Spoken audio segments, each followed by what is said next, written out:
adoraton, dans cette vidéo je vais te parler un peu de comment ça se passe un premier rendez-vous avec une doula. Quoi les questions qu'il faut lui poser, combien de temps ça dure, qu'est-ce qui se passe. Bref, on va venir dédramatiser tout ça en détail. Moi, c'est Cléa, je suis doula et j'accompagne émotionnellement les familles sur les chemins du devenir parent. Une doula, c'est une personne qui va venir accompagner les femmes sur le chemin de la maternité. Globalement, elle va être présente pendant la grossesse pour pouvoir faire tout le support émotionnel. Elle va être présente parfois à l'accouchement, dans le postpartum, mais aussi sur tous les différents types de parcours de vie.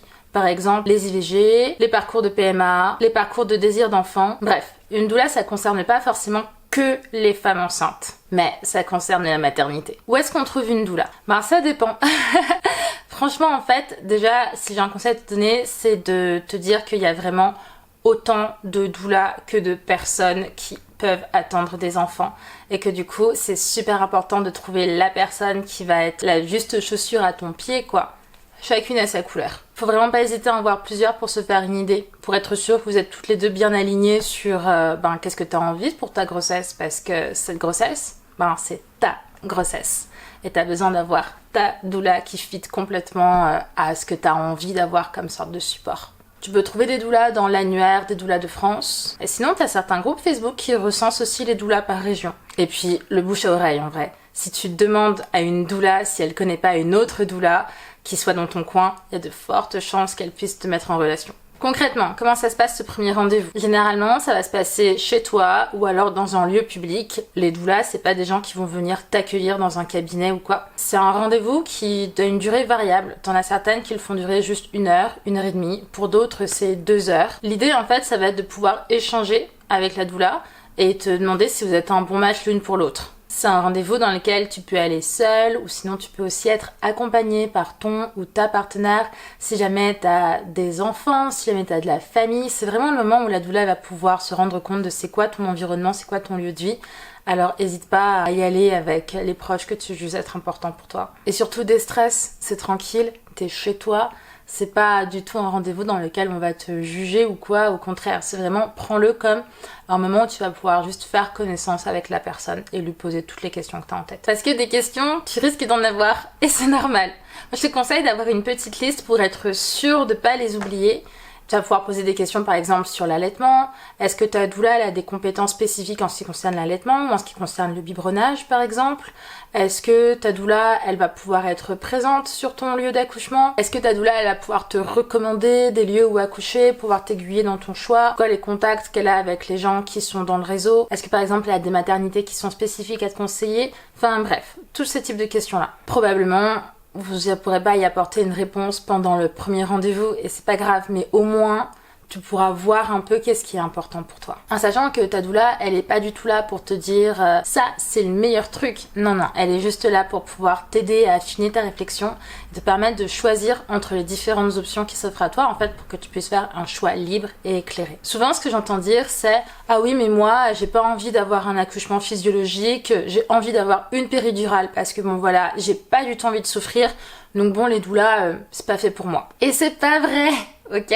Il y a un espèce de vieux cliché qui traîne sur les doulas comme quoi c'est juste des nanas ultra connectées à la nature, un peu écoféministes sur les bords avec les cheveux longs et elles parlent aux oiseaux. Mais non, pas du tout. Quand je te dis qu'une doula elle est pas là pour pouvoir te dire ça c'est le meilleur truc, ça marche aussi pour ça en fait. Dans le sens où l'objectif d'une doula, ça va être de t'aider à faire le meilleur choix pour toi. Et du coup, si le meilleur choix pour toi, c'est d'avoir un accouchement ultra médicalisé à l'hôpital, avec une péri, avec peut-être même une césarienne programmée ou quoi ou qui est-ce, franchement, ta doula, elle est juste là pour toi. Donc oui, c'est possible d'avoir une doula, peu importe son projet de naissance, même si t'as pas envie d'un accouchement physiologique. Et si à l'heure actuelle ton projet de naissance il est un peu flou et tu sais pas trop quoi en penser, c'est aussi une bonne question à poser à ta doula. À quelle fréquence est-ce qu'on voit sa doula? Et en fait franchement ça dépend. T'en as pas mal qui voient leur doula 1 fois par mois. Parfois c'est un peu plus espacé pendant la période prénatale.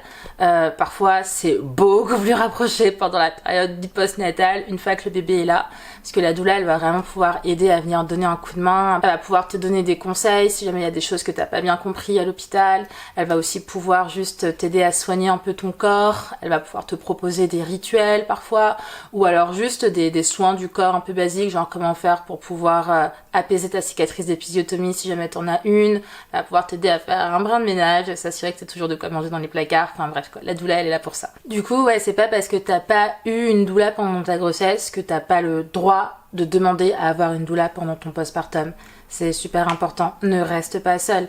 La doula, elle va être ici pour pouvoir s'assurer que tu sois ok et pouvoir t'apporter tout le soutien et le support émotionnel possible. Autant sur du côté ultra pratico-pratique en mode ah j'ai des crevasses, mon dieu que faire, ou alors une pile de linge sale que je n'arrive plus du tout à gérer, please aidez-moi, que pour du côté ultra émotionnel sur ah je me sens dépassée, c'est difficile, je m'y attendais pas, ça me fait bizarre, mon accouchement j'ai envie de le raconter, j'ai envie de raconter ce qui se passe en ce moment dans ma vie parce qu'il n'y a plus rien qui ressemble à ce que c'était avant et je suis devenue maman, enfin bref quoi. La doula elle est là pour accompagner ta matrescence. Donc voilà, sur ton premier rendez-vous doula, ça peut être intéressant de demander si jamais ta doula elle fait du postpartum, toutes les doulas le font pas, et aussi de demander si ta doula elle sera présente le jour de ton accouchement. Les doulas rentrent pas forcément dans toutes les maternités, ça c'est un fait, mais il y a aussi certaines doulas qui n'ont pas envie d'être présentes pendant les accouchements, donc pose la question en avant. Ça lui permettra aussi de savoir si elle doit poser une astreinte autour de ta date de terme pour être sûre d'être là ou pas. Encore une fois, il n'y a pas une doula qui se ressemble, elles ont vraiment chacune leur couleur. Bref, ce premier rendez-vous, c'est vraiment une histoire de prise de contact pour que vous puissiez apprendre à vous connaître. Mais t'as aussi le droit de pouvoir contacter une doula en cas d'urgence, hein, s'il y a un truc qui se passe mal dans ta grossesse, si jamais t'as besoin de support émotionnel, si jamais, je sais pas, tu viens de faire une fausse couche, tu viens de perdre ton bébé, si jamais tu viens de... En fait, même pas quoi, ou tu viens d'apprendre une annonce de stérilité ou que sais-je, littéralement, tu peux contacter une doula en urgence. Ça va toujours être une femme qui sera là au service des autres femmes, des personnes qui ont l'utérus en tout cas, pour leur permettre de pouvoir déposer quelque part tout ce qu'elles traversent sur ces passages de changement, d'évolution, de transition. C'est vraiment quelqu'un qui est là pour pouvoir t'offrir tout le support émotionnel du monde, avec la bienveillance la plus pure. Un jour on m'a dit que avoir une doula c'était un peu comme avoir une petite fée tendresse qui veillait sur soi. Bah... je pense que c'est pas mal comme phrase. Et puis tu sais quoi, en vrai, si tu te poses autant de questions sur qu'est-ce qui se passe dans un premier rendez-vous avec une doula et qu'est-ce que c'est, à quoi ça ressemble, prends ce premier rendez-vous et pose tes questions en face à face avec la personne et tu y trouveras probablement des réponses. Dans tous les cas, moi la seule chose que je te souhaite, c'est que tu trouves vraiment la doula qui soit idéale pour toi et de vivre la plus belle et la plus intense des aventures dans le chemin que tu traverses. On arrive à la fin de cette vidéo, j'espère qu'elle t'a été utile. Si c'est le cas, n'hésite pas à laisser un petit commentaire et pose tes questions. Si jamais t'as des questions, ça servira probablement à d'autres personnes aussi qui trouveront leurs réponses. Pour pouvoir te faciliter la tâche, je t'ai préparé un petit document avec une liste des questions types à poser à une doula. Comme ça, tu peux l'avoir sous la main pour ton premier rendez-vous. Il y a le lien dans la description. Et dans tous les cas, je te souhaite juste le meilleur.